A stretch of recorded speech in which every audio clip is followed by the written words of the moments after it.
결혼 7년 차. 나는 강준혁과 최소한 같은 배를 탄 사람이라고 생각했다. 어머니가 간세포암 진단을 받고 당장 수술비 8천만 원이 필요해지기 전까지는 그랬다. 나는 눈물을 머금고 전라남도 광양고향에 아버지가 남겨주신 단독주택을 담보로 대출을 받았다. 대출금이 입금되고 사흘 뒤 병원비로 이체하기 위해 확인한 통장 잔액은 고작 47만 원이었다. 나는 그 숫자를 꼬박 10분 동안 노려보다가 이체 내역을 열었다. 인천공항 롯데면세점, 영국 비자 지원센터 수수료, 런던 히드로 공항 인근 원룸 보증금.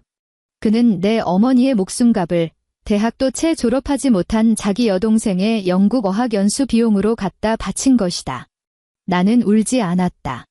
모바일 뱅킹 앱을 끌 때 내 손가락은 떨림조차 없었다. 문득 한 가지 사실이 떠올랐기 때문이다. 그 담보대출 계약서의 보증인 란에 적힌 이름은 내 이름이 아니었다. 강준혁, 바로 남편의 이름이었다. 이야기를 시작하기 전에 여러분이 지금 어디에서 이 라디오를 듣고 계신지 댓글로 남겨주세요. 여러분이 계신 그곳에 늘 행운이 가득하기를 바랍니다. 자, 이제 편안한 마음으로 제 이야기에 귀 기울여 주세요.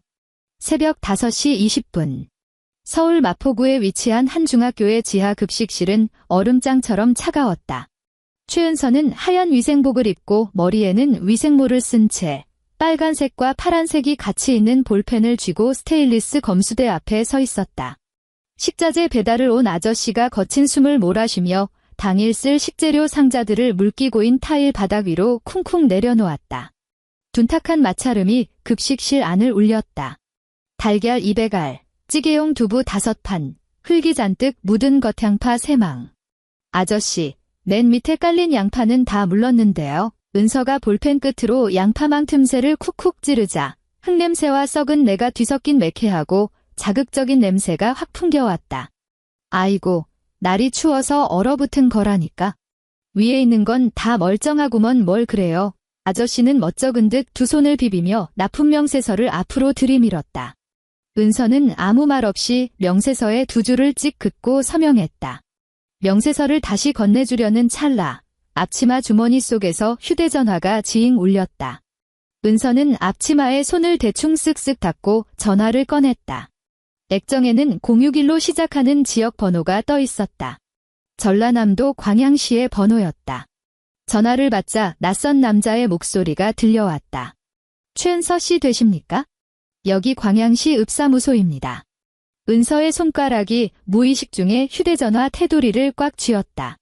어머님께서 마당에 쓰러져 계신 걸 옆집 아주머니가 발견하셔서 지금 바로 응급실로 모셨습니다. 보호자분께서 빨리 와보셔야 할 것 같습니다. 3시간 뒤 KTX 열차 객실 안에는 승객이 띄엄띄엄 앉아 있었다. 차창 밖으로는 새까만 겨울 들녘이 빠르게 뒤로 밀려나고 있었고 이중 유리창에는 얇게 성에가 껴 있었다. 은서는 유리창에 이마를 기댄 채 열차의 고속 주행에 맞춰 미세하게 흔들렸다. 안에는 파 냄새가 밴 위생복을 그대로 입은 채 거대는 색이 바랜 회색 롱패딩 하나만 걸친 몰골이었다. 전남대학교병원 응급실의 자동문을 밀고 들어가자 소독용 알코올과 피비린내, 그리고 배설물 냄새가 뒤섞인 뜨끈한 공기가 훅 끼쳐왔다. 각종 생명유지 장치에서 나는 기계음이 끊임없이 귓가를 때렸다.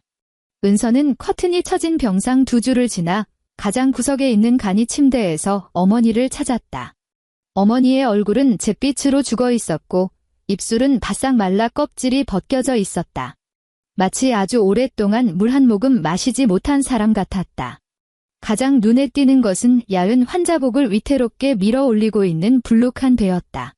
깡마른 몸집에 6개월 된 태아를 억지로 쑤셔 넣은 것처럼 기괴하게 부풀어 있었다. 주치의가 누런 서류 봉투에 담긴 CT 사진을 들고 다가왔다. 그는 인사치레도 없이 곧바로 필름을 꺼내더니 흐릿한 음영 부분을 짚었다. 간세포암입니다.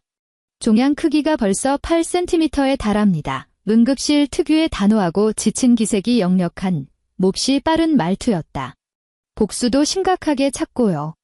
연명치료는 더 이상 의미가 없고 최대한 빨리 생체간 이식 수술을 진행해야 합니다. 수술비는 은서는 자신의 목소리가 아주 먼 곳에서 들려오는 것처럼 아득하게 느껴졌다. 얼마나 예상해야 할까요? 간 공여자 검사비, 수술비 본인 부담금, 거기에 수술 후 중환자실 집중 치료 기간까지 고려하면 보수적으로 잡아도 7,500만 원에서 8천만 원 선이 될 겁니다. 주치의는 필름을 다시 봉투에 쑤셔 넣었다. 가급적 빨리 결정하십시오. 환자분께 시간이 얼마 남지 않았습니다. 은서의 손가락은 패딩 주머니 속 안감의 이음새를 뜯어낼 듯이 긁어대고 있었다. 그녀의 머릿속에 통장 하나가 떠올랐다. 마지막으로 찍혀있던 숫자 110만 4,320영. 1,100만 원, 8천만 원까지는 동그라미의 자릿수 자체가 달랐다. 밤 11시. 은서가 도어록 비밀번호를 누르자 30평짜리 아파트 현관문이 경쾌한 전자음을 내며 열렸다. 집 안으로 들어서자 거실에는 메인 조명이 꺼져 있었고 텔레비전 화면에서 뿜어져 나오는 푸르스름한 빛만이 거실 카페트 위에 앉아있는 남자의 등을 비추고 있었다. 남편 강준혁은 헤드셋을 낀 채 게임 패드를 부서져라 쥐고 엄지손가락을 미친 듯이 놀려대고 있었다. 화면 속에서는 격렬한 총격전이 벌어지고 있었고 헤드셋 밖으로도 총소리와 폭발음이 희미하게 새어나왔다. 은서는 응급실 냄새가 밴 패딩을 벗어 옷걸이에 걸었다. 그리고 소파 곁으로 다가가 앉지도 않고 그저 우두커니 섰다. 준혁 씨, 그녀가 불렀다. 남자는 아무런 반응도 없이 게임 속 캐릭터의 움직임에 맞춰 상체를 왼쪽으로 과장되게 비틀었다. 강준혁, 은서가 목소리를 높였다. 준혁은 미간을 찌푸리며 헤드셋 한쪽을 벗었지만 눈은 여전히 화면에 고정되어 있었다. 아, 잠깐만. 이 판 거의 다 깼단 말이야. 은서는 기다리지 않았다. 손을 뻗어 게임기의 전원 버튼을 꾹 눌러버렸다. 화면이 일순간 새까매졌다. 거실에는 무거운 정적이 내려앉았다. 야, 너 미쳤어. 준혁이 고개를 확 돌렸다. 분노로 이목구비가 잔뜩 일그러져 있었다. 내가 이거 깬다고 2시간을 꼬박 날렸는데. 우리 엄마 입원했어. 은서가 그를 빤히 내려다보며 말했다. 준혁의 분노가 목구멍에 턱 걸렸다. 그는 멈칫하더니 게임 패드를 소파에 툭 던지고는 짜증스럽게 머리를 헝클어뜨렸다. 왜 또 입원하셨는데? 이번엔 또 어디가 편찮으시다는 거야? 간암이래. 간 이식 수술 받아야 한대. 근서의 목소리에는 어떠한 억양이나 높낮이도 없었다.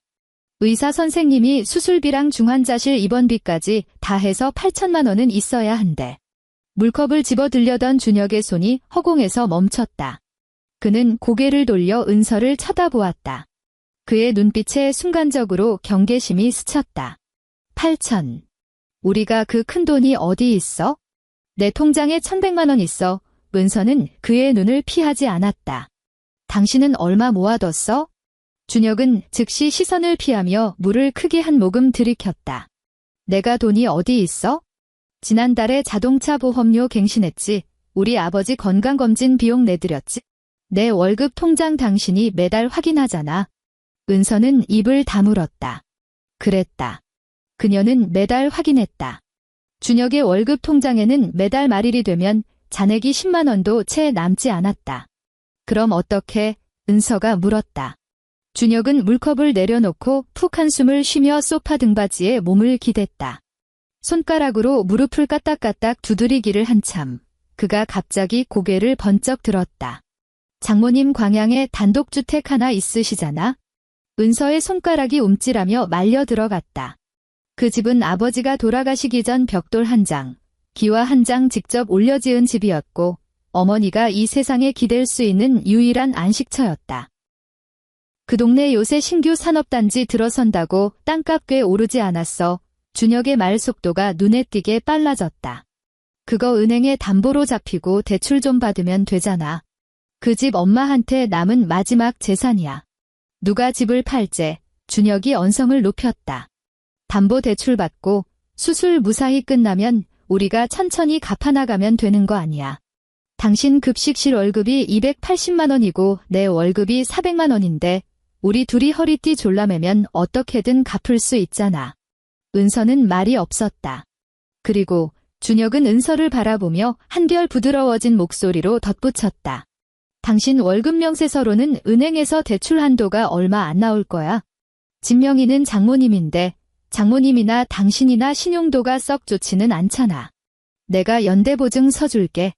내 직장 번듯하니까 내가 보증인으로 들어가면 한도도 빵빵하게 나오고 대출 승인도 금방 떨어질 거야.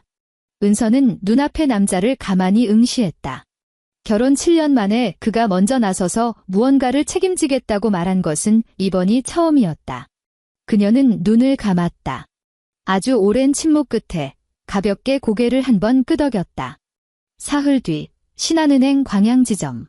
번호표 대기기에 전자음이 은서의 번호를 호출했다. 그녀는 어머니의 지장이 찍힌 위임장을 들고 준혁과 함께 대출 창구 의자에 나란히 앉았다. 수십 장에 달하는 두꺼운 대출 약정서가 책상 위에 펼쳐졌고 붉은 인주통의 뚜껑이 열렸다. 준혁은 일말의 망설임도 없이 볼펜을 집어들고 현대보증인 란에 정자로 서명한 뒤 자신의 인감을 꾹 눌러 찍었다. 9천만 원. 심사 통과되셨습니다. 은행 직원이 서류를 가지런히 정리하며 키보드를 몇 번 두드렸다. 주 채무자이신 어머님 연세가 있으셔서요. 빠른 송금을 위해 대출금은 보증인 계좌로 바로 입금해드려도 괜찮을까요? 은서가 멈칫하며 물었다. 제 계좌로 바로 받을 수는 없나요? 주 채무자나 보증인 계좌로 입금하는 게 제일 빠릅니다. 제3자 계좌로 입금하시려면 추가 심사가 들어가야 해서 적어도 사명업일은 더 기다리셔야 해요. 직원이 안경을 치켜올리며 설명했다. 그럼 그냥 제 계좌로 넣어주세요. 하루가 급한데 며칠씩 지체할 수 없잖아요. 준혁이 서둘러 끼어들었다. 2분 뒤 준혁의 휴대전화가 짧게 울렸다. 그는 액정을 슬쩍 확인하더니 은서 쪽으로 화면을 돌려주었다.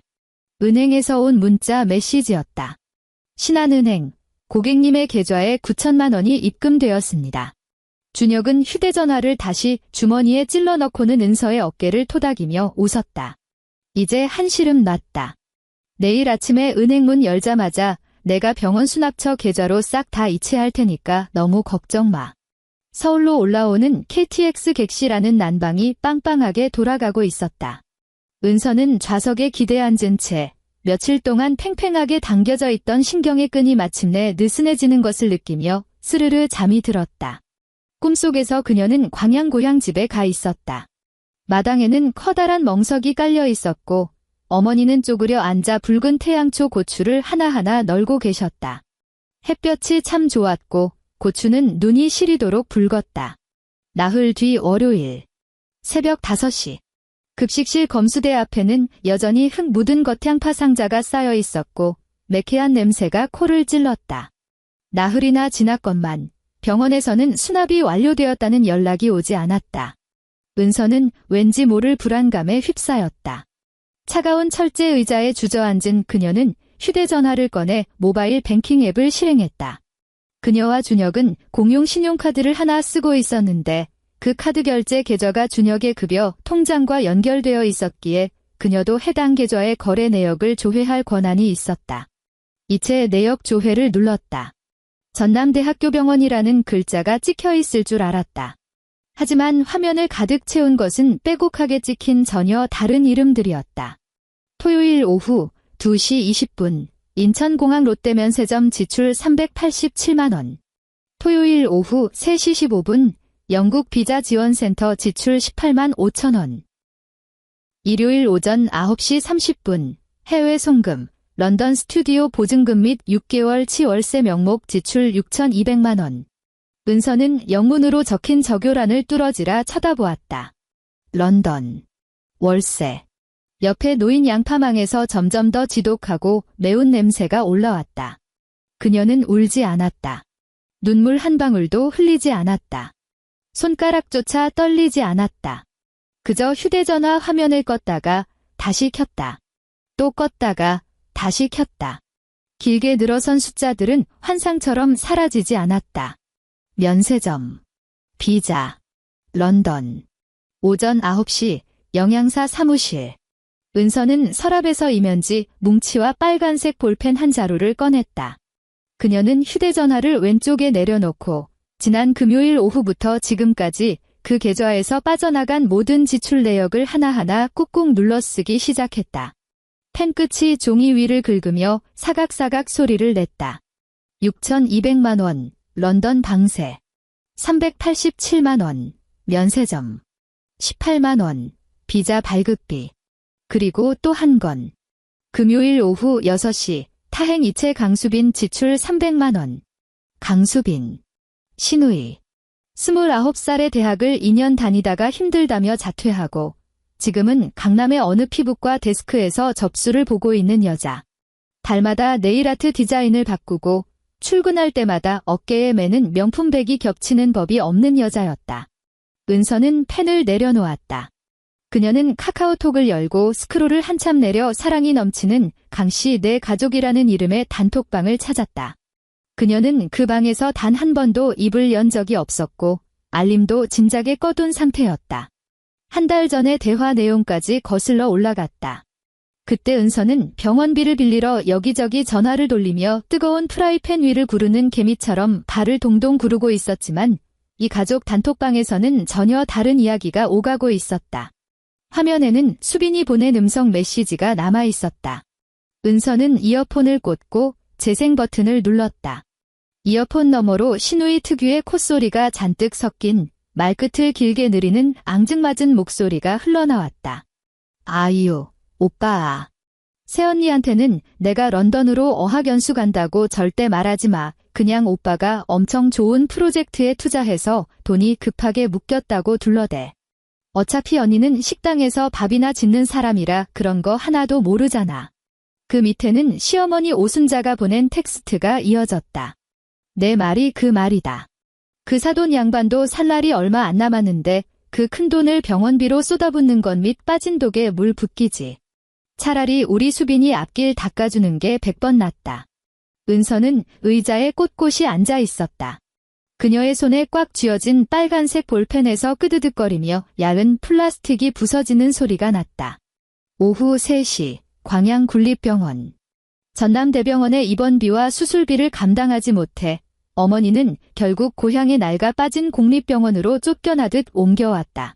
병실 문을 열자마자 코를 찌르는 소독약 냄새와 변기에서 역류한 지린내가 한꺼번에 훅 끼쳐왔다. 어머니의 자리는 6인실의 제일 안쪽, 화장실 문과 바짝 붙어있는 침대였다. 은서가 침대맡으로 다가갔다. 어머니는 눈을 감은 채 거친 숨을 내쉬고 있었다. 발소리에 눈을 뜬 어머니가 탁한 눈동자를 굴려 은서를 보더니 쩍쩍 갈라진 입술을 억지로 끌어올려 희미한 미소를 지었다. 너 또 얘까지 어쩐 일로 내려왔어? 일하러 안 가고. 어머니의 목소리는 사포로 벽을 긁는 것처럼 쉰 소리가 났다. 은서는 메고 있던 에코백을 내려놓고 침대 옆 플라스틱 보조의자에 앉았다. 돈 문제는 너무 애태우지 마라. 어머니가 앙상하게 뼈만 남은 손을 뻗어 은서의 손등을 토닥였다. 어미 이 늙은 껍데기, 조금 더 기다려도 아무 시방 없다. 내 병구 안 한다고 시댁에서 눈치 보며 기죽고 살지 마. 은서는 대답하지 않았다. 대신 침실 탁자 서랍을 열어 손톱깎이를 하나 꺼냈다. 발 이리 줘봐요. 은서가 침대 발치 쪽 이불을 들췄다. 어머니의 발목은 발효시킨 밀가루 반죽처럼 퉁퉁 부어올라 있었고 발톱은 흉하게 길어 틈새에 까만 때가 끼어 있었다. 복수 때문에 배가 불러 허리를 굽히지 못한 지 벌써 수개월째였다. 은서는 바닥에 쪼그려 앉아 어머니의 발을 자신의 무릎 위에 올렸다. 똑딱, 똑딱. 발톱이 잘려나가는 마찰음이 병실 안을 선명하게 울렸다. 옆 침대 보호자가 배달시킨 짜장면을 후루룩 소리내어 먹는 바람에 창밖에 차 소리마저 묻혀버렸다. 은서의 손길은 흔들림이 없었다. 그녀는 누렇게 변색된 발톱 조각이 바닥에 깔아둔 신문지 위로 툭툭 떨어지는 것을 가만히 응시했다. 의사가 했던 말이 머릿속에서 메아리쳤다. 수술하지 않으면 길어야 6개월입니다. 그녀는 정갈하게 다듬어진 어머니의 발을 다시 이불 속으로 밀어넣고 일어나 화장실로 가서 손을 씻었다. 얼음장같이 차가운 물이 손가락을 훑어내렸다. 거울 속 자신의 얼굴을 마주한 은서의 눈동자가 차갑고 서늘하게 가라앉고 있었다. 밤 10시. 서울 마포구 아파트. 집 안은 불 꺼진 채 암흑이었다. 준혁은 아직 퇴근 전이었다. 은서는 거실 불을 켜지도 않은 채 곧장 서재로 향했다. 이곳은 철저히 준혁의 구역이었고 평소 은서는 청소기를 돌릴 때만 드나들던 곳이었다. 그녀가 책상의 첫 번째 서랍을 열었다. 각종 고지서와 안 쓰는 공기계들. 두 번째 서랍. 전자기기 설명서들. 가장 밑에 있는 마지막 서랍은 뻑뻑하게 닫혀 있었다. 은서가 힘을 주어 확 당기자 안에는 두꺼운 전공 서적들이 차곡차곡 쌓여 있었다. 그녀가 서랍 제일 안쪽 깊숙한 곳으로 손을 집어넣자 거친 질감의 누런 서류 봉투 하나가 손끝에 걸렸다. 창밖으로 스며드는 가로등 불빛에 의지해 봉투 안에 내용물을 쏟아냈다. A4 용지 한 장이었다. 굵은 글씨로 적힌 제목. 차용 및 사용 동의서. 은서는 창가로 다가가 가로등 불빛에 종이를 비추어 꼼꼼히 읽어 내려갔다. 본인들은 최은서 모친 명의의 부동산 담보대출금 중 6,500만 원을 강수빈의 해외 어학 연수 및 체류 비용으로 사용하는 것에 동의함. 향후 강수빈이 귀국하여 정규직으로 취업한 뒤 해당 금액을 분할 상환할 것을 약속함. 그 밑에 적힌 서명은 3개였다. 시아버지 강기덕, 시어머니 오순자, 남편 강준혁, 그리고 서명 옆에 선명하게 찍힌 붉은 지장 3개. 날짜는 지난달 8일, 즉 은행에서 대출이 실행되기 정확히 일주일 전이었다. 은서는 순간 숨이 턱 막히는 것을 느꼈다. 그녀는 이것이 남편 혼자 충동적으로 저지른 짓이거나 시누이의 철없는 떼쓰기인 줄만 알았다. 하지만 지장까지 찍힌 이 번듯한 동의서는 그녀에게 똑똑히 고발하고 있었다. 이것은 철저하게 기획된 가족의 합작품이라는 것을. 그녀가 거실에서 어머니의 수술비를 구하지 못해 피눈물을 흘리고 있을 때 이 가족들은 그녀를 차갑게 방관하며 서재에 모여 앉아 작당 모의를 했다. 그 9천만 원을 어떻게 나눠 가질지 새하얀 종이 위에 검은 글씨로 완벽하게 계획을 세워둔 것이었다. 은서는 휴대전화를 꺼내 그 동의서를 향해 렌즈를 겨누었다. 찰칵, 찰칵. 어둠 속에서 플래시가 터지며 3개의 붉은 지장을 적나라하게 비췄다. 사진을 찍은 뒤 그녀는 동의서를 원래 접혀있던 모양 그대로 반듯하게 접어 서류 봉투에 넣고 서랍 맨 밑바닥에 다시 쑤셔 넣었다. 그리고 그 위에 전공 서적들을 원래대로 덮어 눌렀다. 발걸음을 돌려 베란다로 향했다. 유리문을 열자 11월의 차가운 칼바람이 옷깃 사이로 파고들었다. 은서는 베란다 구석, 버려진 화분 밑동을 더듬어 반쯤 찌그러진 담뱃갑 하나와 싸구려 초록색 라이터를 찾아냈다. 담배를 끊은 지 벌써 5년째였다. 말라 비틀어진 담배 한 개비를 꺼내 입에 물었다. 치! 라이터 불꽃이 무표정한 그녀의 얼굴을 붉게 물들였다.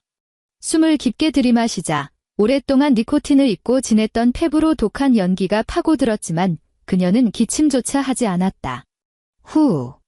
연기를 길게 내뿜는 순간 그녀의 뇌리에서 아주 사소한 기억의 조각 하나가 번개처럼 스쳐 지나갔다. 그날 은행에서 담보대출 약정서를 작성하던 순간 계약서의 보증인欄에 적혀있던 이름 강준혁, 그리고 그 옆에 적혀있던 4글자 연대보증. 대출금을 제때 상환하지 못해 연체가 발생하면 은행은 가장 먼저 담보물인 어머니의 집을 경매로 넘긴다. 그리고 낙찰 금액이 대출금에 미치지 못하면 그 차액에 대해서는 연대보증인에게 구상권을 청구한다. 은서는 물고 있던 담배꽁초를 베란다 난간에 꾹 눌러 비벼 껐다.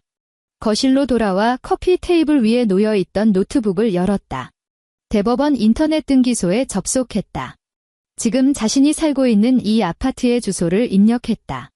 마포구 땡땡동 1204호. 열람 수수료 700원을 결제했다. 화면에 이 아파트의 부동산 등기부등본이 떠올랐다. 3년 전 시아버지 강기덕이 심장 스텐트 시술을 받을 때 저소득층 의료비 감면 혜택을 받기 위해 자신의 명의로 되어 있던 이 집을 증여 형태로 아들 강준혁에게 넘겼었다. 소유권자 강준혁. 시세 5억 원. 은서는 노트북 모니터를 덮었다. 어둠 속에서 그녀의 입꼬리가 희미하게 비틀렸다. 그것은 슬픔에 잠긴 표정이 아니었다. 자신이 쳐놓은 치명적인 덫에 사냥감이 제 발로 걸어 들어왔을 때 피도 눈물도 없는 사냥꾼이 짓는 서늘한 미소였다. 첫째 날 오전. 신한은행 광양지점. 은서는 다시 그 낡은 회색 패딩을 꺼내 입고 머리를 대충 하나로 질끈 묶은 채 은행으로 향했다. 그녀는 대출 창구의 직원 책상 앞에 앉았다. 팀장님, 안녕하세요. 며칠 전에 9천만 원 담보대출 진행했던 차주 딸입니다. 50대 후반으로 보이는 대출팀장이 안경을 치켜올리며 모니터에서 눈을 뗐다. 아, 네, 최은서 고객님. 무슨 문제라도 있으신가요? 대출금은 정상적으로 송금 완료되었는데요. 가정에서 질문을 하나 드리고 싶어서요. 은서가 팀장의 눈을 똑바로 응시했다. 만약 이 대출건이 첫 번째 원금 상환일이 돌아오기도 전에 연대보증인의 자산 상태에 중대한 변동이 생긴다면 은행에서는 어떻게 조치하시나요?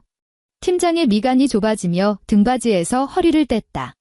중대한 변동이요? 구체적으로 어떤 상황을 말씀하시는 겁니까? 예를 들면 연대보증인 명의로 된 부동산의 법원 가압류가 걸리거나 처분 금지 가처분이 내려지는 경우 말입니다. 팀장의 표정이 일순간 굳어지며 자세를 고쳐 앉았다. 전국은행연합회 여신거래 기본약관에 따르면 보증인의 신용도나 자산 상태가 심각하게 악화될 경우, 즉 말씀하신 것처럼 보증인 소유의 부동산의 가압류나 가처분이 설정되면 우리 은행 리스크 관리 시스템에 즉각 경고 알림이 뜹니다. 그러면요. 그 즉시 해당 대출에 대해 기한의 이익 상실을 선언합니다. 대출 만기 전이라도 채무자와 보증인에게 정해진 기한 내에 보통은 7영업일 이내에 원금과 이자를 전액 일시 상환하라고 통보하게 되죠. 은서가 고개를 끄덕였다. 만약 보증인이 기한 내에 갚지 못하면 어떻게 됩니까? 그렇다면 즉시 담보물에 대한 임의경매 절차에 착수합니다. 하지만 현실적으로 팀장이 은서의 행색을 위아래로 훑어보았다. 광양 그 동네 주택 시세로는 경매에 넘겨도 9천만 원이 다 안 나올 확률이 큽니다. 낙찰가로도 회수하지 못한 부족분은 연대보증인에게 계속해서 구상권을 청구하게 됩니다. 상세한 설명 감사합니다. 은서가 팀장의 말을 자르며 자리에서 일어나 꾸벅 고개를 숙였다. 규정이 어떻게 되는지 미리 알아두고 싶어서 여쭤봤습니다. 첫째 날 오후. 서울 가정법원 인근 엘리베이터조차 없는 허름한 상가 건물. 4층 유리문에는 빛바랜 시트지로 한 변호사 법률사무소, 가사 및 채무 전문이라고 적혀 있었다. 문을 열고 들어가니 내부는 단출하게 책상 2개가 전부였다. 한 변호사는 40대 중반의 짧은 쇼트커트 머리를 한 여자였고 책상 한쪽에는 얼음이 반쯤 녹은 아이스 아메리카노가 놓여 있었다. 은서는 자리에 앉자마자 곧장 휴대전화를 책상 위에 올려놓았다. 이건 어제 서재에서 발견한 차용 동의서 사진입니다. 이건 모바일 뱅킹 앱 이체 내역 캡처본이고요. 마지막으로 이건 시댁 식구들 단톡방 음성 녹음 파일입니다.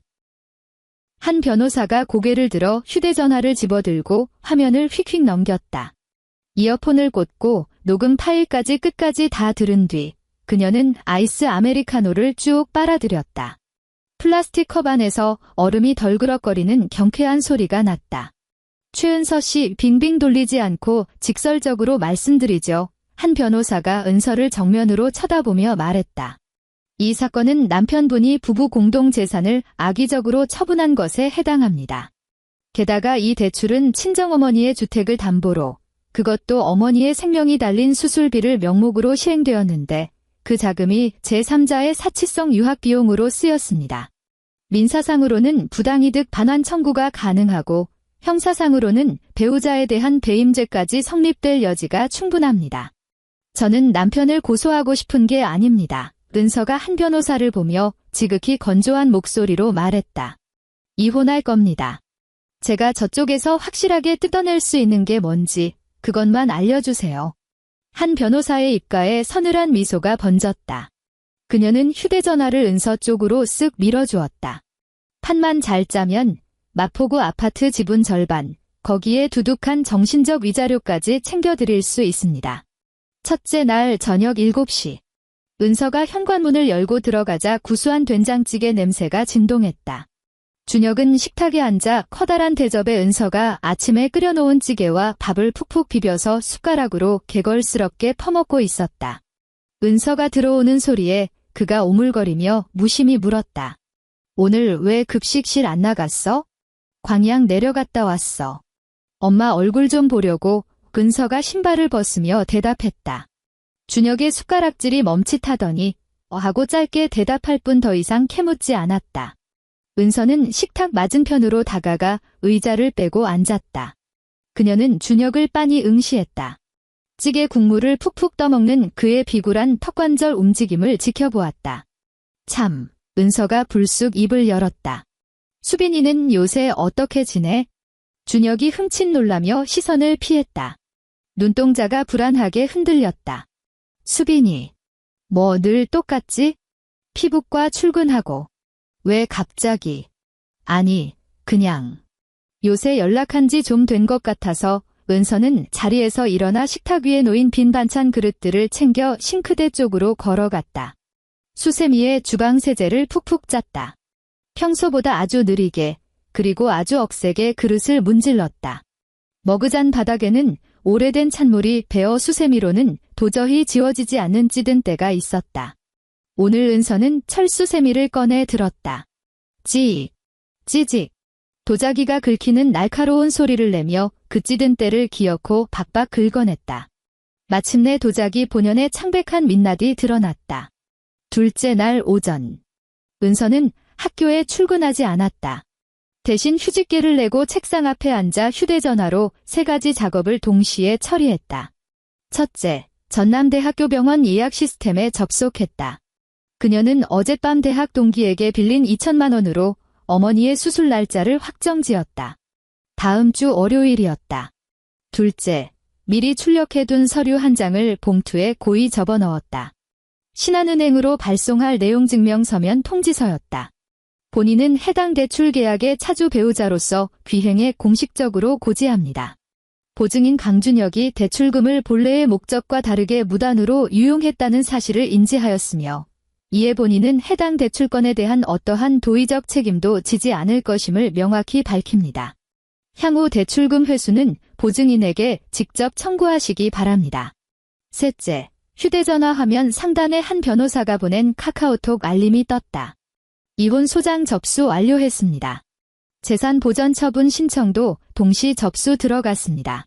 남편 강준혁 명의의 마포구 아파트 소유권 이전 및 처분 금지 가처분 인용되었습니다. 둘째 날 오후 3시.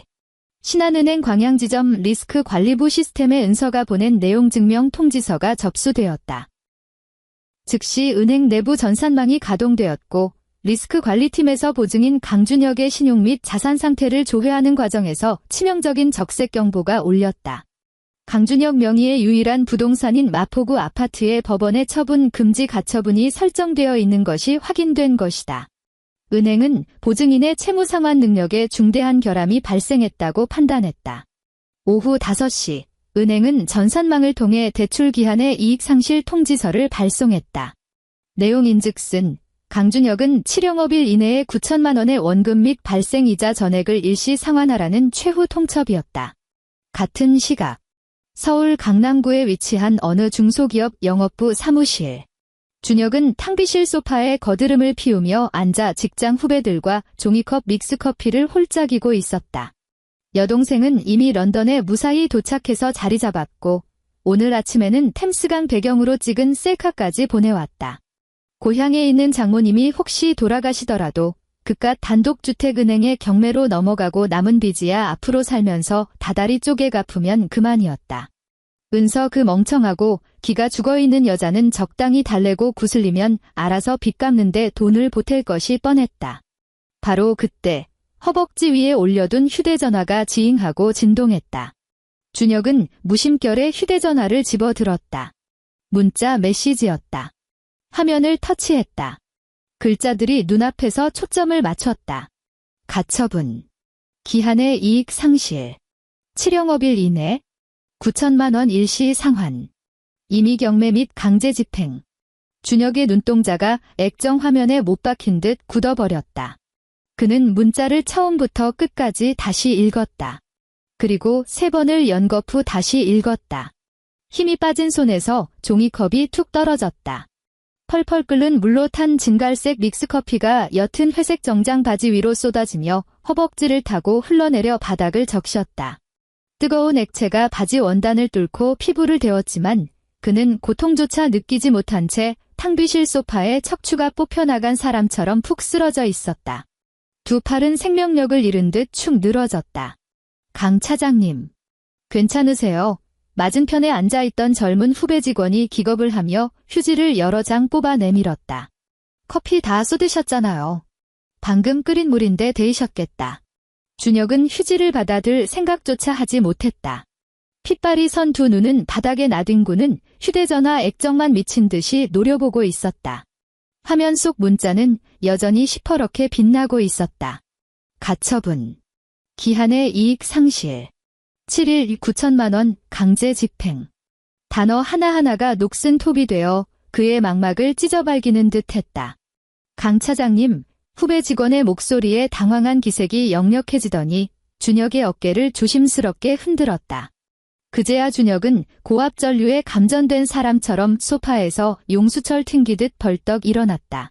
뜨거운 물을 뒤집어 쓴 허벅지가 벌겋게 달아오르고 축축한 바지가 살갗에 들러붙었지만 아픔을 느낄 겨를이 없었다. 그는 바닥에 떨어진 휴대전화를 움켜쥐고 비틀거리며 탕비실을 빠져나오다 입구에 쓰레기통을 걷어차 엎어버렸다. 사무실 직원들의 어리둥절한 시선을 뒤로 한 채 그는 허둥지둥 자기 자리로 달려갔다. 의자에 걸려있던 겉옷을 확 낚아채고 켜져 있는 모니터를 끌 생각도 하지 못한 채 엘리베이터 쪽으로 미친 듯이 질주했다. 현재 층수는 12층. 엘리베이터가 올라오는 숫자를 기다릴 인내심 따위는 없었다. 그는 비상구 철문을 거칠게 밀어젖히고 시멘트 계단을 향해 몸을 내던지듯 뛰어내려갔다. 구둣발이 딱딱한 계단을 쾅쾅 내리찍을 때마다 비상구 복도에 기괴하고 요란한 파차름이 메아리쳤다. 저녁 7시. 서울의 하늘은 이미 먹물처럼 새까맣게 물들어 있었고 초겨울에 매서운 칼바람이 바싹 마른 낙엽을 아스팔트 바닥 위에서 거칠게 굴리고 있었다. 최은서는 물 빠진 회색 롱패딩에 옷깃을 여미며 지하철역을 빠져나왔다. 그녀의 걸음걸이는 조금의 흐트러짐도 없이 평소 퇴근길의 보폭과 일치했다. 편의점을 지날 때 쇼윈도에 진열된 할인 도시락을 무심코 한번 흘끗 보았을 뿐 걸음을 멈추지는 않았다. 아파트 1층 공동 현관을 지나 엘리베이터에 올랐다. 숫자는 14층에 머물러 있었다. 스테인리스 문 앞에 선 그녀는 붉은 숫자가 한 층씩 떨어지는 것을 조용히 응시했다. 엘리베이터 안에서는 누군가 뿌려둔 싸구려 방향제 냄새와 어느 층에서 배달시켰을지 모를 기름진 치킨 냄새가 섞여 묘한 악취를 풍겼다. 은서는 숨을 깊게 들이마셨다. 얼음장 같은 공기가 폐 속 깊이 파고들었다. 띵, 12층입니다. 1204호 현관 앞. 그녀는 도어록에 곧바로 손을 대지 않고 손잡이를 물끄러미 내려다보았다. 형광등 불빛을 받아 차갑게 번쩍이는 금속 손잡이. 무려 7년 동안 하루도 빠짐없이 돌려 열었던 문이었다. 띡, 띡, 띡, 띡, 띡, 띡. 6자리 비밀번호를 누르자 잠금 장치가 철컥 풀리는 맑은 소리가 났다. 문을 밀고 들어가니 현관의 센서 등이 탁 켜졌다. 좁은 신발장 앞 복도에는 세 켤레의 신발이 이리저리 엉켜 나뒹굴고 있었다. 맨 앞에는 뒤축이 심하게 구겨진 준혁의 까만색 구두가 놓여 있었다. 얼마나 다급하게 뛰어 들어왔는지 신발이 찌그러져 있었다. 그 중간에는 먼지 하나 없이 반짝거리는 낡은 끈 구두, 시아버지 강기덕의 것이었다. 그리고 제일 안쪽에는 촌스러운 암적색 체크문의 겨울용 슬리퍼가 벗겨져 있었다. 발등 부분에 시뻘건 고추장 자국이 말라붙어 있는 그것은 시어머니 오순자의 신발이었다. 김치통과 다진 마늘 냄새에 찌든 시금털털한 노인 특유의 채취가 보일러의 훈기를 타고 스멀스멀 올라오고 있었다. 은서의 차가운 시선이 그 세 켤레의 신발에 2초간 머물렀다. 그러고는 왼쪽 발끝으로 오른쪽 운동화 뒤축을 밟고 발을 쑥 뺐다. 반대쪽도 똑같이 벗었다. 벗은 신발을 신발장 걸레바지 아래쪽 구석에 반듯하게 정렬해두고 회색 실내용 슬리퍼로 갈아 신었다. 거실 텔레비전은 꺼져 있었다. 보일러를 얼마나 세게 틀어놓았는지 숨이 턱 막힐 정도로 후끈후끈했다. 거실에는 세 사람이 모여 있었다. 시아버지 강기덕은 상석인 1인용 가죽 소파에 앉아 양손으로 무릎을 짚은 채 얼굴이 흑빛으로 변해 있었다. 시어머니 오순자는 3인용 소파의 끄트머리에 엉덩이를 걸친 채 신경질적으로 다리를 덜달달 떨고 있었다. 그리고 준혁은 소파의 반대쪽 구석에 잔뜩 웅크리고 있었다. 커피를 쏟았던 정장 바지는 벗어 던지고 무릎이 튀어나온 후줄근한 트레이닝복 바지로 갈아입은 상태였다. 머리카락은 쥐어뜯은 듯 엉망이었고 양손은 스마트폰을 으스러져라 꽉 쥐고 있었다. 은서가 거실로 걸어 들어오자 슬리퍼가 나무 마루에 끌리는 소리가 소름 끼치도록 선명하게 울렸다. 오순자는 은서를 보자마자 미친 듯이 떨던 다리를 멈추더니 소파에서 용수철처럼 튕겨 일어났다. 가슴이 격렬하게 오르내리더니 고막을 찢을 듯한 날카롭고 앙칼진 비명이 거실을 쩌렁쩌렁 울렸다. 야, 최은서. 내년이 도대체 무슨 짓을 저지른 거야? 너무나 악에 바친 소리라 테이블 위에 올려둔 유리컵이 징징 울릴 정도였다. 은서는 발걸음을 멈추지도 않았고 오순자 쪽으로 고개를 돌리지도 않았다. 그녀는 곧장 식탁 쪽으로 다가가 나무 의자를 뒤로 빼고 아주 천천히 자리에 앉았다. 메고 있던 에코백을 빈 의자에 내려놓고 두 손을 가지런히 모아 반짝거리는 식탁 유리 위에 올려두었다. 이곳은 소파가 있는 거실 한가운데에서 정확히 3m 떨어진 거리였다. 철저하게 계산된 완벽한 구경꾼의 거리였다. 준혁이 핏발선 눈을 들었다. 평소에 그 뺀질거리고 짜증스럽던 표정은 온데간데없고 얼굴은 밀가루를 뒤집어 쓴 듯 새하얗게 질려 있었다. 3m 떨어진 곳에 앉아있는 아내를 보며 그의 입술이 부들부들 떨렸다. 기가 막히고 도무지 믿을 수 없다는 듯이 쉰 목소리가 새어나왔다. 은서야, 내가 날 고소했어? 내가 어떻게 이럴 수 있어? 법원에서 가처분 날아온 거 어떻게 된 거야? 은행 통보서는 또 뭐고? 너 돌았어. 우리 부부잖아. 은서는 미동도 없이 그를 쳐다보았다. 그녀의 눈동자에는 일말의 분노도, 슬픔도, 심지어 아주 작은 파문조차 일지 않았다. 올해 40이 된 남편을 바라보는 그녀의 눈빛은 마치 급식실 잔반통에 버려진 쉰내 나는 깍두기를 내려다보는 것과 같았다. 부부라 은서의 목소리는 너무나 고요하고 차분해서 마치 영양사가 납품업자에게 내일 들어올 부식 리스트를 확인하는 것 같았다. 그래서 당신은 내 엄마 목숨줄 끊어다가 당신 동생 런던으로 밀어넣을 때 부부인 나하고 단 한 글자라도 상의한 적 있어? 거실에 찬물이 끼얹어진 듯 숨막히는 정적이 감돌았다. 오순자의 목구멍 끝까지 차올랐던 두 번째 쌍욕이 그대로 턱 막혀버렸다. 반쯤 벌려진 입술 새로 침을 꼴깍 삼키더니 눈동자를 대굴대굴 굴리며 찔리는 듯 은서의 시선을 회피했다. 준혁의 목을대가 힘겹게 꿀떡 넘어갔다. 입을 벙긋거렸지만 쇳소리조차 나오지 않았다. 5초의 지독한 정적을 깬 것은 시아버지 강기덕의 헛기침이었다. 그는 킁킁거리며 목청을 가다듬더니 상체를 앞쪽으로 살짝 기울였다. 집안의 가장이라는 알량한 권위를 내세워 다툼을 중재하는 시아버지 특유의 거들먹거리는 말투를 꺼내 들었다. 아가, 은서야.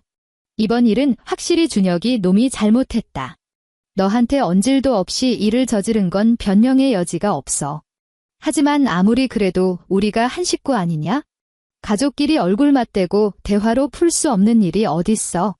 다짜고짜 법원에 소장부터 들이밀고 은행 가서 보증 건 걸 뒤집어 엎으면 어떡하자는 게야?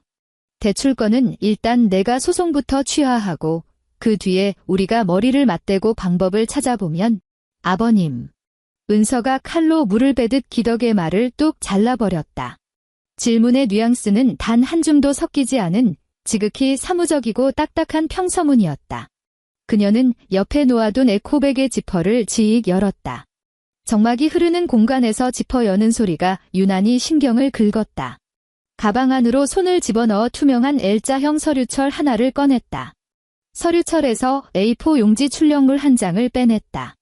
어젯밤 서재 바닥에서 찍어둔 바로 그 파일, 오늘 아침 복사실에서 최고 해상도로 선명하게 뽑아낸 종이였다.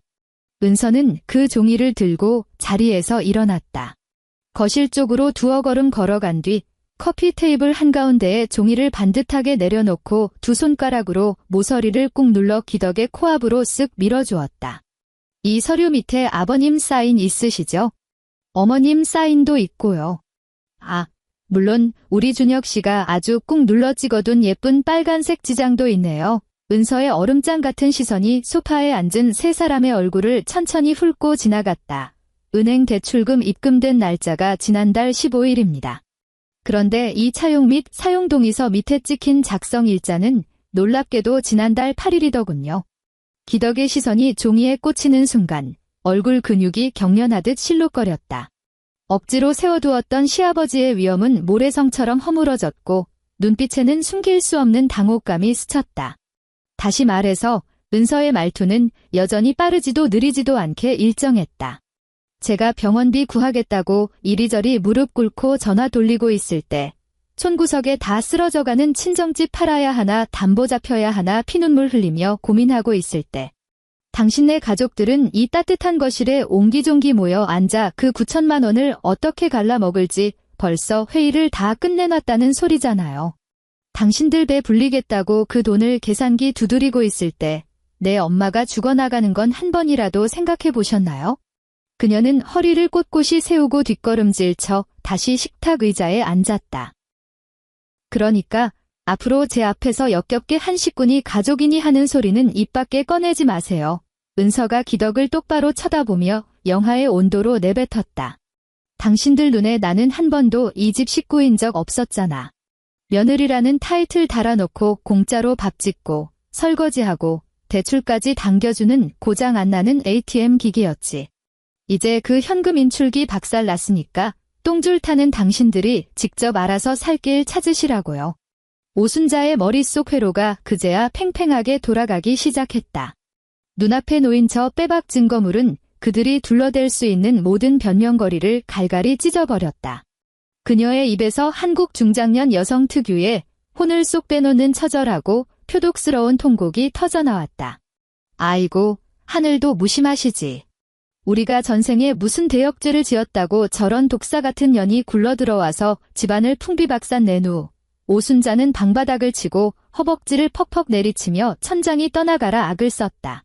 우리 수빈이 평생 소원이던 외국 한번 나가보겠다는데 지잡대도 못 마치고 그 알량한 피부과 데스크에서 손님들 비위 맞추는 게 불쌍해서 지 오빠가 핏줄 좀 돕겠다는데 그게 그렇게 죽을 죄냐?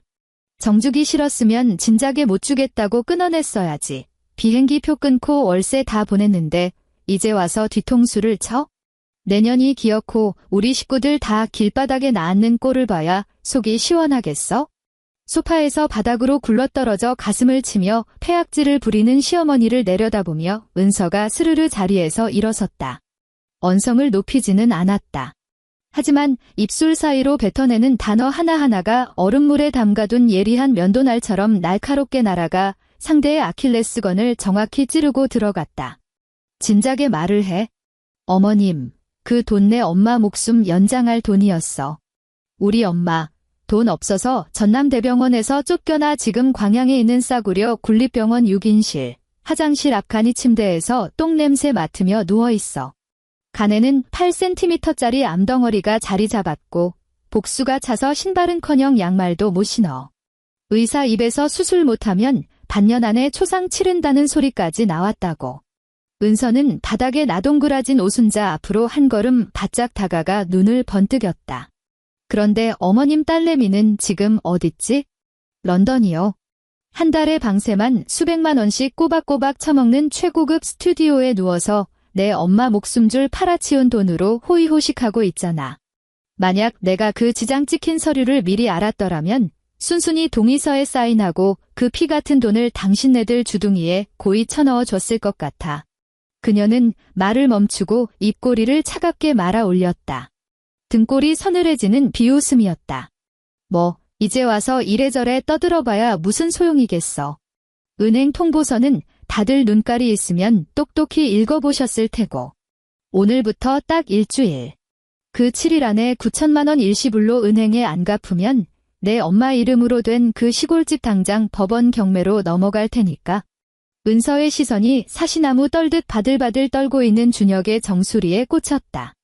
광양촌 구석 집값 뻔하잖아. 유찰 몇 번 되고 경매로 헐값에 넘어가면 잘 받아야 1억 언저리일 텐데. 거기서 경매 수수료 떼고 밀린 이자 떼고 그래도 은행에서 받아야 할 대출금이 모자라면 그 다음엔 당연히 연대보증인한테 구상권 청구 들어가는 거지. 그리고 우리 훌륭하신 연대보증인 나으리 명의로 된 전 재산이라고는 지금 우리가 서 있는 이 30평짜리 낡은 아파트 한 채가 전부네. 법원에서 이미 소유권 이전이랑 처분 금지 싹 다 걸어놨어. 당신들은 이거 마음대로 팔아치울 수도 없고 다른 데로 빼돌리지도 못해. 집안의 공기가 진공청소기에 빨려 들어간 듯 일순간 질식할 것 같은 정적으로 얼어붙었다. 꼬리를 밟힌 길고양이처럼 준혁이 소파에서 스프링처럼 튀어올랐다. 눈알은 당장이라도 튀어나올 듯 부릅떠 있었고 이마에는 핏대가 시퍼렇게 솟아올랐다. 그의 목소리는 돼지 멱다는 소리처럼 기괴하게 갈라졌다. 너 진짜 미쳤어? 이 집은 내 거야. 우리 아버지가 나한테 증여해 주신 내 재산이라고. 내년이 뭔데 내 집을 건드려. 이 미친 또라이 같은 년아. 은서는 발악하는 남편을 보며 눈도 깜빡이지 않았다. 내가 뭔데? 은서의 목소리는 너무나도 당연한 상식을 읊어주듯 평온했다. 내가 계약서에 연대보증인이라고 도장 찍었잖아. 내가 그 9천만 원 받아서 면세점에서 긁고 비자 비용 결제하고 런던으로 싹 다 빼돌렸잖아. 남의 돈 빌렸으면 갚아야지. 돈 없으면 집이라도 뺏겨서 빚잔치하는 게 자본주의의 상식 아니야? 강준혁. 쥐뿔도 없는 주제에 가오 잡고 보증 섰으면 팬티 한 장 안 남고 길거리에 나앉을 각오 정도는 했어야지. 길거리라는 단어에 오순자의 마지막 이성의 끈이 툭 끊어져 나갔다. 짐승이 앓는 듯한 기괴한 신음소리를 내며 그녀는 뼈가 발라진 생선처럼 거실 바닥을 기다시피 하여 은서의 발치로 기어갔다.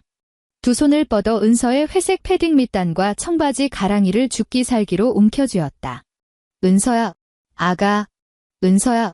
오순자는 콧물과 눈물로 범벅이 된 얼굴을 쳐들고 애원했다. 처절하게 바닥을 기는 목소리였다. 내가 잘못했다. 제발 소송 좀 취하해 다오.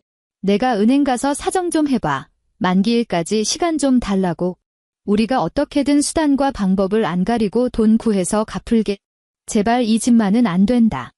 우리 준혁이 남은 평생 밥줄이고 명줄이야. 은서는 바닥에 엎드려 싹싹 비는 여자의 정수리를 무표정하게 내려다보았다. 오순자의 굵은 손가락에는 여전히 시퍼런 빛을 뿜어내는 육중한 순금 반지가 번쩍이고 있었다. 작년 오순자 환갑 때 준혁이 자기가 피땀 흘려 모은 특별 상여금으로 사들였다고 떵떵거리던 바로 그 반지였다. 은서는 그 반지를 보는 순간 위장이 뒤틀리는 듯한 구역질을 느꼈다. 어쩌면 저 반지 쪼가리조차 그녀가 매달 생활비 통장에 이체하려고 푼돈까지 아등바등 모은 돈에서 빼돌린 것일지도 모른다는 역겨움이 치밀었다. 7년. 꼬박 7년이었다. 설날, 추석, 명절마다, 시댁 제사 때마다 은서는 새벽 4시에 일어나 기름 냄새에 눈을 뜰 수 없는 부엌 구석에서 혼자 수백 장의 전을 부치고 꼬치를 꿰었다. 온 식구들이 희희낙낙하며 상을 받을 때 곁에서 국을 나르고 어른들 앞에서 무릎 꿇고 절을 하고 밥술을 놓자마자 산더미처럼 쌓인 설거지통에 처박혀야 했다. 그런데도 지금 발치에 엎드린 이 여자는 7년 내내 은서에게 고생했다는 말 한마디 건넨 적이 없었다. 그저 손가락으로 냉장고 선반을 훑어보며 먼지가 있다고 타박하고 은서가 담근 김치는 전라도식이라 젓갈 냄새가 역겹다고 면박을 주기 일쑤였다. 그렇게 은서의 피땀을 거머리처럼 빨아먹으며 당연한 권리로 누리더니 뒤로는 사돈의 수술비까지 빼돌려 자기 딸년 입에 넣어준 것이었다. 은서는 더럽고 탐욕스러운 그 늙은 손을 바라보다가 아주 천천히 그리고 흔들림 없이 오순자가 움켜쥔 소나귀에서 자신의 오른쪽 다리를 획 빼버렸다. 청바지 천이 쓸리며 싸늘한 마찰음이 일었다. 은서는 한 걸음 뒤로 물러섰다.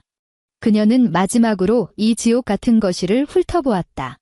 초점이 나간 채 넋이 빠진 시아버지, 패배한 개새끼처럼 바들바들 떠는 남편, 그리고 방바닥을 치며 통곡하는 시어머니. 딱 7일이야 은서가 마지막 선고를 내렸다. 그녀는 미련 없이 뒤를 돌아 에코백을 어깨에 둘러매고 현관으로 걸어갔다.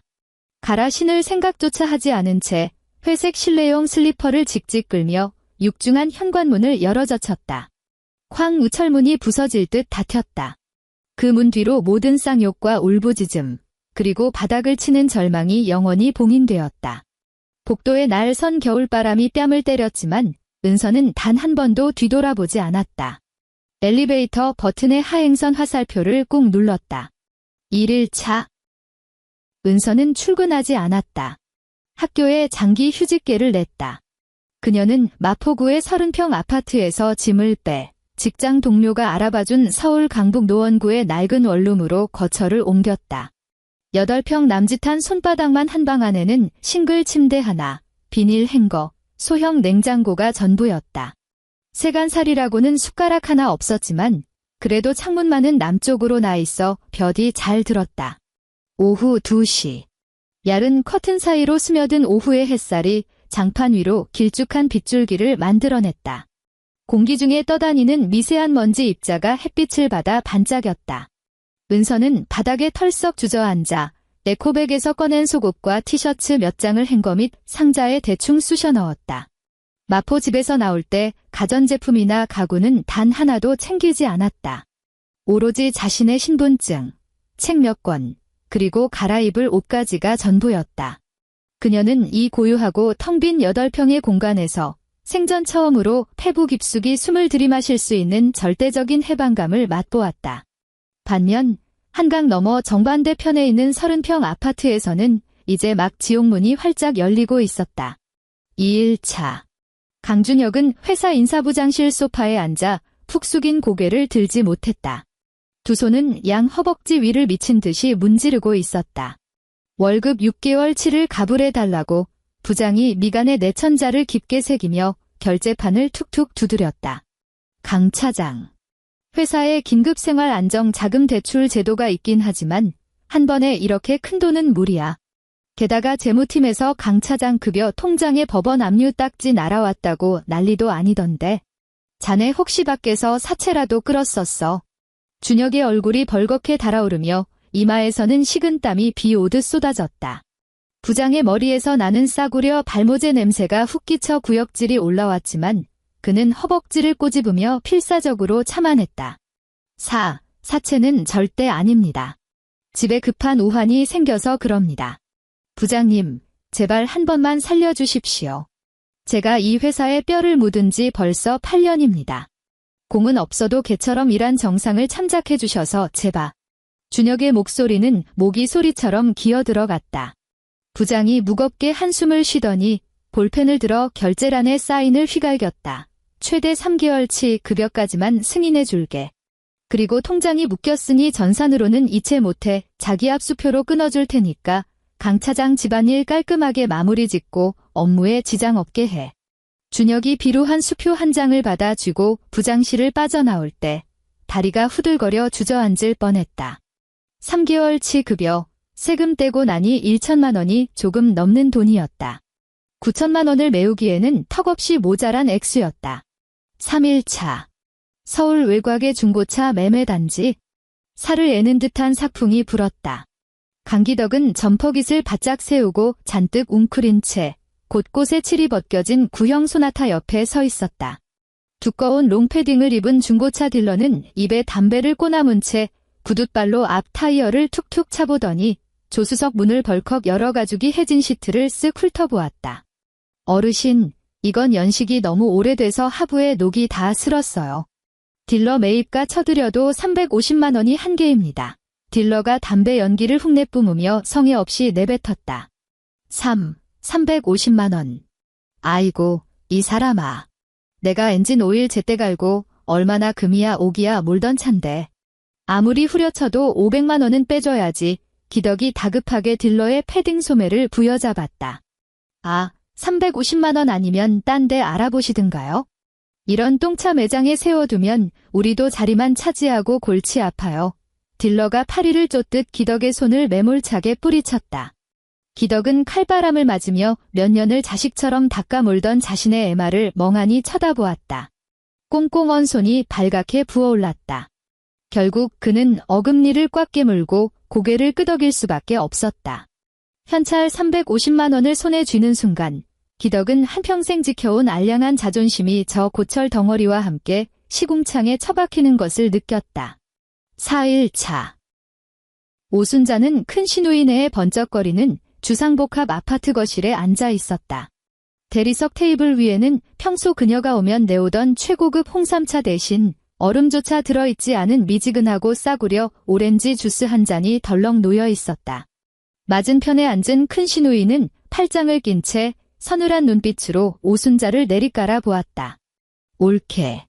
내가 돈 냄새를 맡고 안 빌려주는 게 아니야? 준혁이가 제 처가댁 장모님 목숨값 담보 잡아서 지 여동생 유학자금에 꼬라박았다며?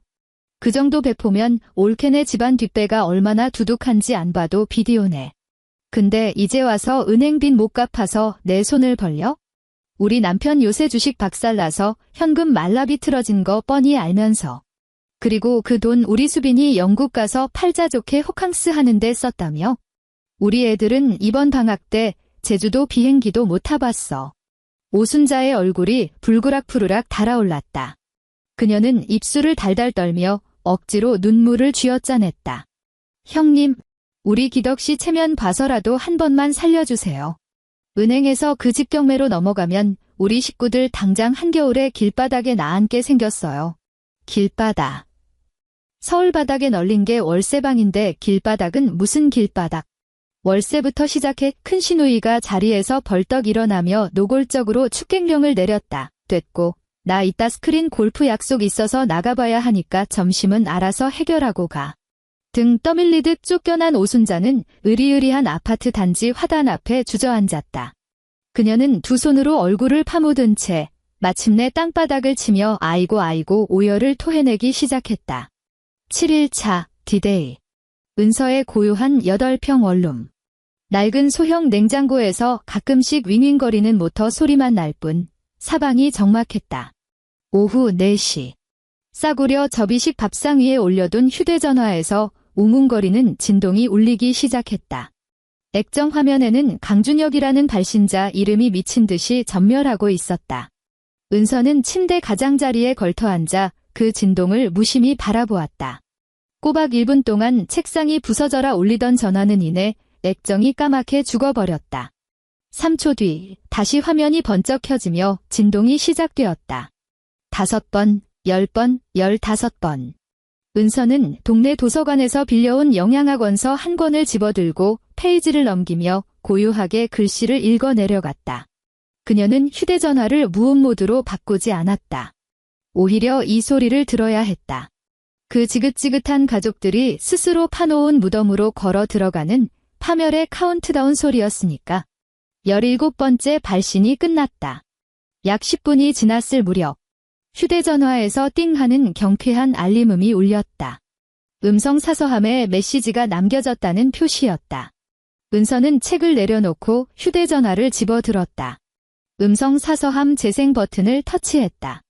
스피커폰 너머로 강준혁의 목소리가 쏟아져 나왔다.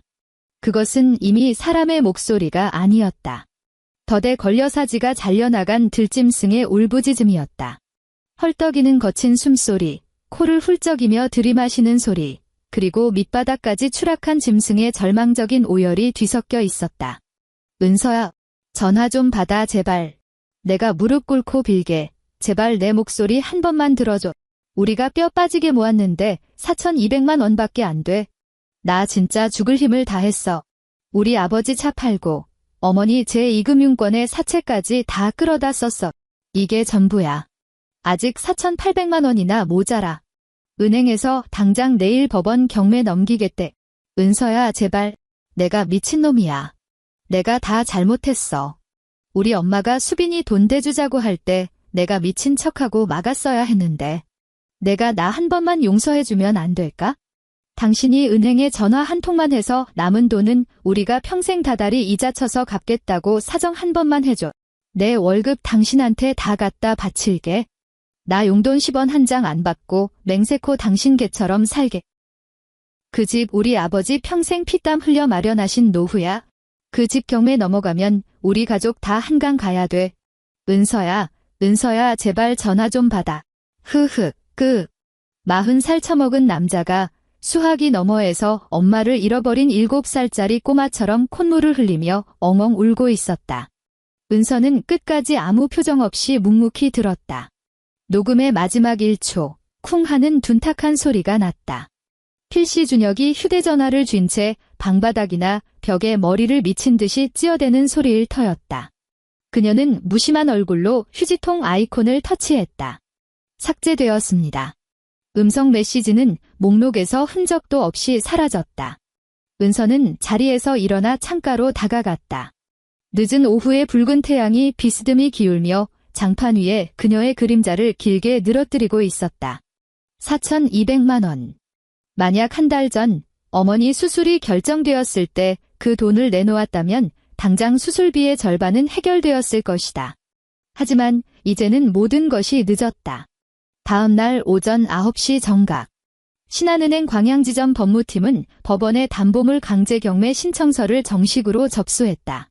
채무자가 기한 내에 대출 원금 9천만 원 및 지연 배상금을 상환하지 못했으므로 가차없이 담보물 경매 절차 버튼이 눌린 것이다. 자본주의의 톱니바퀴가 굴러가기 시작하면 그 어떤 눈물이나 후회도 기계를 멈출 수는 없다. 3개월 뒤. 지독하게 추웠던 겨울이 마침내 끝났다. 광양시 법원 경매 입찰 법정에서 판사의 경매 망치가 탕탕탕 무겁게 내리쳐졌다. 은서 어머니 명의의 마당 딸린 단독주택은 법원 경매 특성상 빠른 매각을 위해 계속해서 유찰되다가 결국 최종 낙찰가 1억 7천만 원에 누군가에게 넘어갔다. 인근 시세보다 무려 4천만 원이나 후려쳐진 헐값이었다. 낙찰 대금 중 은행은 우선 변제권에 따라 대출 원금 9천만 원을 최우선으로 회수해갔다. 하지만 비극은 여기서 끝이 아니었다. 강준혁 일가의 악의적인 상환 지연과 채무 불이행으로 인해 지난 3개월 동안 눈덩이처럼 불어난 살인적인 연체이자와 지연 손해금, 거기에 법원 강제 집행 비용과 법무사 수수료까지 합쳐 총 3,200만 원의 추가 채무가 발생해 있었다. 연대보증 약관에 따라 은행은 이 3,200만 원의 부족분을 회수하기 위해 자녀 낙찰 대금 배당을 기다리지 않고 즉시 보증인을 향해 두 번째 강제 집행 칼날을 빼들었다. 타깃은 너무나 명확했다. 법원의 가처분으로 꽁꽁 묶여있는 강준혁 명의의 마포구 30평 아파트. 같은 주 수요일. 서울 가정법원. 이혼 소송 선고 공판이 열렸다. 판결문이 낭독되었다. 판사는 높게 솟은 법대에 앉아 관료주의 특유의 건조하고 무기질적인 목소리로 판결 주문을 읽어 내려갔다. 피고 강준혁은 혼인관계가 지속되는 동안 원고 최은서의 동의 없이 원고 모친의 치료 목적으로 시행된 담보대출금을 제3자의 계좌로 악의적으로 무단 송금하였으며 이를 사전에 본인의 부모와 공모하고 사후에도 피해 복구를 위한 어떠한 노력도 하지 않았다. 이러한 행위는 부부 공동재산에 대한 중대한 악의적 처분에 해당할 뿐만 아니라 배우자에 대한 심각한 배신 행위로서 혼인관계의 근본적인 신뢰를 파탄낸 주된 책임이 피고에게 있음이 명백하다. 주문. 원고 최은서와 피고 강준혁은 이혼한다. 재산 분할에 관하여 피고의 중대한 귀책 사유와 거액의 자금 유용 사실을 종합적으로 고려하여 본 법원은 다음과 같이 판결한다. 원고 최은서는 피고 강준혁 명의로 등기된 마포구 아파트 소유 지분의 55%를 분할받는다. 더불어 피고 강준혁은 원고가 입은 정신적 고통에 대한 위자료로 금 2천만 원을 지급하라. 판결문 위로 법원의 붉은 도장이 쾅 찍혔다. 서류상 시세 5억 원을 호가하던 아파트는 그 순간 산산조각이 났다. 은행은 당장 3,200만 원의 현찰을 뜯어낼 것이고 법원은 막대한 경매 집행 수수료를 챙겨갈 것이다. 은서는 남은 잔존 가치에서 55%의 현금을 챙기고 거기에 추가로 위자료 2천만 원까지 얹어서 싹 쓸어갈 것이다. 강준혁과 그의 늙은 부모의 수중에 남게 될 돈은 경기도 시흥의 곰팡이 핀 반지하 방 보증금조차 내기 버거운 푼돈뿐일 터였다. 강준혁은 선고 공판에 끝내 출석하지 않았다. 그의 국선 변호인만이 패소 판결문을 쥐고 허름한 코트 자락을 휘날리며 쫓기듯 법정을 빠져나갔다. 이혼 판결이 확정된 후 맞이한 첫 번째 주말. 전라남도 전남대학교병원 2번 병동. 3월의 따사로운 봄 햇살이 깨끗하게 닦인 유리창을 넘어 병상 위로 사뿐히 내려앉아 있었다. 공기 중에서는 과거 응급실에서 났던 피비린내와 오물 냄새가 말끔히 사라지고 옅은 소독약 냄새 사이로 달달한 호박죽 냄새가 훅 풍겨왔다. 어머니의 수술은 대성공이었다. 생체간 공여자 매칭 과정에서 우여곡절이 많았지만 결국 기적적으로 수술이 진행되었다. 수술실에 들어가기 전 지불해야 했던 2천만 원은 은서가 마포집 지분과 위자료를 현금으로 정산받은 당일 동기에게 단숨에 갚아버렸다. 은서는 침대 옆 의자에 다리를 꼬고 앉아 보온 용기에 담긴 샛노란 호박죽을 숟가락으로 천천히 젓고 있었다. 어머니의 안색은 아직 창백한 기운이 돌았지만 배를 끔찍하게 부풀렸던 복수는 완전히 빠져 홀쭉해져 있었다. 각도를 높인 베개에 기댄 어머니는 딸을 쳐다보며 깊은 안쓰러움에 눈시울을 붉혔다. 은서야, 어머니가 살이 쏙 빠져 뼈마디가 도드라진 손을 내밀어 은서의 소매 자막을 움켜쥐었다. 어미가 미안하다. 나 하나 살자고 내 새끼 피 같은 결혼 생활 다 망쳐버리고 시댁에서 그 모진 수모를 겪게 했으니. 은서는 호박죽을 젓던 숟가락을 내려놓고 고개를 들어 어머니를 응시했다. 그녀가 입꼬리를 당겨 웃었다. 전쟁터 같았던 지난 49일 동안 처음으로 지어보는 진짜 미소였다. 2달 동안 얼어붙어 있던 안면, 근육이 그제야 사르르 녹아내리며 눈가의 잔주름마저 편안해졌다. 엄마, 무슨 그런 섭섭한 소리를 해. 은서가 어머니의 거친 손을 마주 잡으며 명랑하게 대꾸했다. 그깟 허름한 집 날아간 거 하나도 안 아까워. 내가 어제 광양 시내 쪽에 마당 딸린 1층짜리 단독주택 하나 받았어. 엄마 퇴원하시는 날 맞춰서 바로 전세 계약할 거야. 마당에 볕 잘 드는 자리 받았으니까 예전처럼 거기서 돗자리 깔고 태양초 말리면 돼. 딸의 환한 미소를 보자기였고 어머니의 눈동자에서 눈물이 툭 떨어졌다. 어머니는 입술을 깨물며 힘차게 고개를 끄덕였다. 그 순간 에코백 안에 넣어둔 은서의 휴대전화가 지잉하고 짧게 울렸다. 그녀는 가방에서 휴대전화를 꺼내 들었다. 액정 화면에 문자 메시지 하나가 팝업되어 있었다. 발신자는 이미 오래전에 카카오톡 수신 차단과 전화 수신 거부를 당해 오직 일반 문자로만 연락할 수 있는 강준혁이었다. 은서는 굳이 문자 내용 전체를 확인하기 위해 앱을 열지 않았다. 미리 보기 화면에 뜬 첫 2줄만으로도 충분했다. 은서야, 내가 진짜 천벌 받을 놈이다.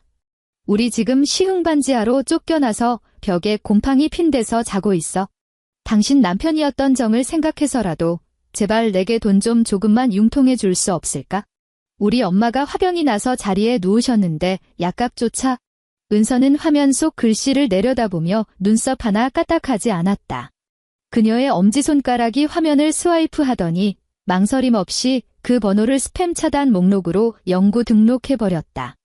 기기 옆면에 무음 스위치를 딸깍 내려 완벽하게 소리를 차단한 뒤 휴대전화를 에코백 안주머니에 쑤셔넣고 지퍼를 닫아버렸다. 엄마, 은서가 고개를 돌려 호박죽을 한 숟갈 듬뿍 떠서 어머니 입가로 가져갔다. 내일 점심엔 뭐 먹고 싶어? 계속 호박죽 먹을래? 아니면 입맛 좀 도둑의 팥죽으로 사올까? 창밖으로는 3월의 눈부신 햇살이 쏟아지고 있었고 나뭇가지에는 이미 파릇파릇한 새순이 움트고 있었다. 에필로그. 그로부터 2달의 시간이 더 흘렀다. 5월의 서울은 벌써 초여름의 후끈한 열기가 감돌았다. 은서는 퇴근 후 자신이 새로 계약한 투룸 아파트 거실 소파에 다리를 뻗고 앉아 있었다. 예전 8평짜리 원룸과는 비교도 안 될 만큼 넓고 쾌적한 공간이었고 베란다 확장형이라 볕도 잘 들었다. 베란다 한쪽에는 화분에 애플민트가 파릇파릇하게 자라고 있었다. 샤워를 마치고 수건으로 젖은 머리를 털며 은서는 무심코 휴대전화 카카오톡을 열었다. 평소 알림을 꺼두고 거의 들여다보지도 않던 대학 동기 단톡방에 웬일로 숫자가 99+를 넘어 폭발할 듯이 메시지가 쌓여 있었다. 은서가 무심결에 채팅방을 터치했다. 동기들이 대형 포털 사이트 사회면 톱기사로 올라온 뉴스링크 하나를 공유하며 열띤 토론을 벌이고 있었다. 굵은 고딕체로 박힌 자극적인 기사 제목. 영국 어학연수간 20대 한국 여성. 비자 취소로 강제 추방. 인천공항 입국장서 대성통곡 촌극 벌이다 경찰에 끌려나가. 단톡방은 난리가 나 있었다. 얘야, 요새 애들 진짜 나라 망신이다. 저게 무슨 추태냐. 댓글 보니까 학비랑 런던 월세 못 내서 랭귀지 스쿨에서 제적당했다. 그래서 학생 비자 날아가고 불법 체류자 신분돼서 영국 이민국에서 바로 쫓겨났다던데? 은서는 무표정한 얼굴로 기사 링크를 클릭했다. 기사 본문 위에는 인천공항 제1여객 터미널 입국장 한가운데서 찍힌 현장 사진이 대문짝만하게 박혀 있었다. 사진 속 여자는 명품 트렌치코트를 걸치고 있었지만 옷은 구겨지고 먼지투성이었으며 머리카락은 산발이 된 미친년 꼴이었다. 그녀는 세관검사대 앞대리석 바닥에 주저앉아 체면이고 뭐고 다 내팽개친 채 입을 쩍 벌리고 오열하고 있었다. 두껍게 바른 파운데이션 위로 눈물이 쏟아져 검은 눈물 자국이 얼룩졌고 입술에 바른 립스틱은 턱 밑까지 번져 있었다. 그 양옆으로 공항 경찰대 직원 2명이 여자의 양팔을 붙잡고 출구 쪽으로 짐짝처럼 끌어내고 있었다. 고해상도 사진이라 얼굴의 이목구비가 소름 끼치도록 선명했다. 은서는 0.1초 만에 그 낯짝을 알아봤다. 강수빈이었다. 기사 본문은 이 강모 씨의 비참한 몰락을 아주 상세히 조롱하고 있었다. 본국에서 학비와 생활비를 대주던 직계 가족의 계좌가 법원 가압류로 전면 동결되면서 수천만 원에 달하는 학비와 살인적인 런던의 월세 송금이 끊겨버렸다는 것이다. 2달치 월세가 밀리자 런던의 집주인은 경찰을 불러 그녀를 강제 퇴거 조치했고 어학원은 즉각 그녀를 제적 처리했다. 졸지에 비자 보증 자격을 잃은 강모 씨는 런던 뒷골목을 일주일간 노숙하며 떠돌다 이민국에 적발되어 결국 본국으로 강제 송환되었다. 그리고 인천공항 게이트 밖에서 그녀를 기다리고 있는 것은 파산 선고를 받고 시흥곰팡이 핀 반지 하방에 찌그러져 있는 늙은 부모와 무능한 오빠뿐이었다. 은서는 그 사진을 물끄러미 내려다보았다. 딱 2초간 쳐다보았다. 그녀는 사진을 확대해보지도 않았고 단톡방에 자 하나 남기지 않았다. 그녀는 조용히 채팅방을 빠져나온 뒤 해당 단톡방의 알림을 전구 꺼짐으로 돌려버렸다. 그리고 화면을 전환하여 배달 앱을 켰다. 메인 화면의 카테고리를 손가락으로 휙휙 넘겨 보양식 코너로 들어갔다. 리뷰가 5점 만점인 가장 유명한 식당을 골라 살아있는 전복과 큼지막한 고려 인삼이 통째로 들어간 전복 삼계탕을 선택했다. 배달지 주소는 광양의 어머니가 새로 이사한 단독주택 주소로 설정했다. 결제하기. 결제가 완료되었습니다. 은서는 휴대전화를 테이블에 내려놓고 수건을 들어 물기 젖은 머리카락을 마저 털기 시작했다. 엔드.